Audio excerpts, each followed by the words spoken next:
much you'll have any input today as regards to delegation that are here with a view to taking over the club. Obviously, I'm guessing you didn't get a chance to speak to the Qataris yesterday, but will you get a chance to speak to today's delegation, Jim Ratcliffe? If so, what is your message to the potential new owners at the moment? I just met them, we shake hands, but I'm focused on the game, and we play a big game on Sunday, Fulham, and all our focus is on that, and others in the club are dealing with potential investors. Just in broad terms though, is there anything you can say that you would like the new owners, potential new owners, to bring to the club? No, my job is, in this moment, focus on the game. So let's talk about the game, Fulham, and it's a big tie, and we have to get ready for that. How have the cup competitions this season impacted the mentality within your squad?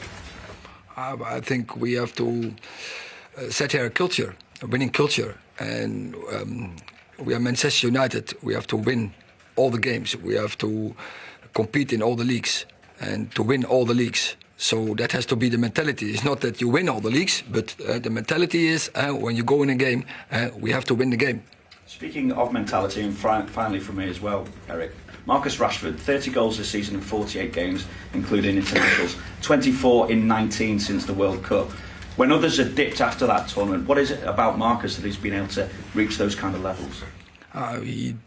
He progressed during the season, and he was also not in the best shape when he started the season. But then I think the way of play, it gives him a base, and then he brings his skills in, and then he brings his attitude, mentality in, and that I see that is bringing him a lot of progress, and that gives the team a lot of joy, and gives Marcus a lot of goals and us a lot of wins.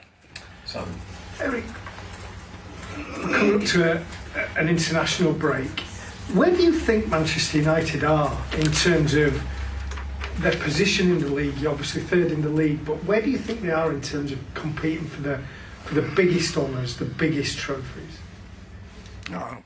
We have to, after Sunday, I will set conclusions. But we are now in 3 leagues competing, and we want to stay in those. So Sunday is a massive game for us. And having won a cup at Wembley already, how much of an incentive is that to go back to Wembley in the biggest cup for us, the traditional cup for us, and get there? Of course, it's huge motivation.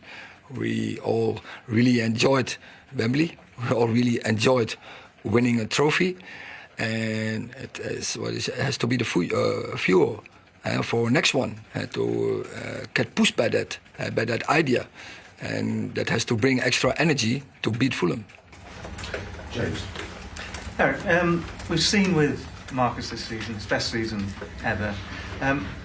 What have you done with him specifically? You brought in Benny McCarthy, of course. I wonder what role he's had, because previous managers have said he kind of lacked that goal-scoring instinct to want to get the ugly goals, if you like. Is there something you've switched on in his head to change the way he's playing? I think the most important is, of course, the way of play. That gives him base, give him structure, gives the team structure, and the way of play is in his favor, because I knew his skills. And then you also bring staff around who can make him better, who can make him progress, or he gets motivated from. And I thought we needed one in the staff who is specific, responsible for strikers. And Benny's doing a good job, but don't forget the others in the staff, because it's about teamwork. And I think the staff is in a good balance, and we do it together. And it's not only about Benny McCarthy in that staff. It's about all have their specific jobs in our staff, and I think we cooperate really good together, and there's a good vibe, and also they challenge each other. And therefore, I think it's a total package that I want to report here, and it's not all about one person. Hello. Hi Eric. Andreas Pereira's obviously played really well for Fulham this summer, this season. Is there any regrets at all about not keeping him here? He's a good player, and I must say, I know him already a long time. I had him in the youth of PSV before he transferred to Manchester United. I'm really happy for him that he's progressing that good, and I think it was the right step for him because he has to play on a regular basis, and he didn't do it over several years in Manchester United. Then there's coming a point you have to switch. And maybe a step back to get a step to progress in the future, and so I think he's doing a good job. That's quite obvious, as whole Fulham is playing in a good way. Yeah. Erik, before you came here, did you see a sort of 30-goal striker in Marcus Rashford? Because I don't think a United player scored 30 goals for sort of 10 years or so. And also, I just wondered if we could check on the contract situation, because obviously that's a sort of ongoing conversation about Rashford's contract with him being up next summer.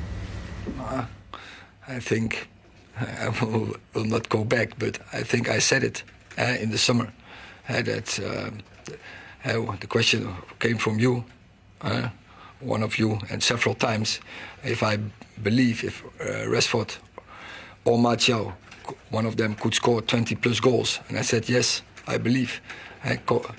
So find it back. And can I ask about the contract? Sorry, just a bit about Marcus's contract. If there's any movement on that? When we have news, we will bring it immediately.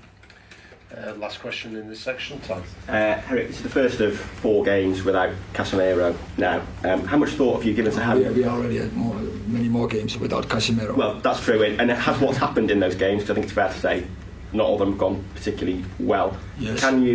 We did really well without Casemiro. Against Arsenal, against the 2 against Leeds.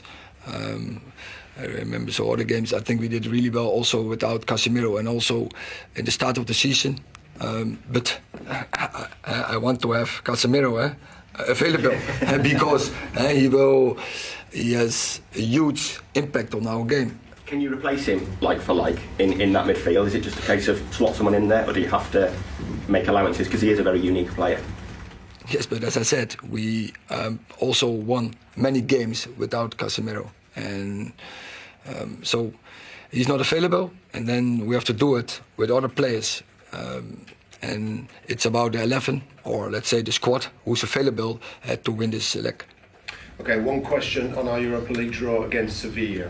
Hi, yes, you've got Sevilla, who've obviously got a very, very good record in the Europa League.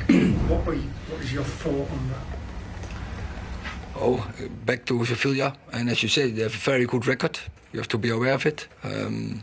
So, it's going to be tough because they are really experienced in the Europa League, win so many times, and so I don't know the team now in detail.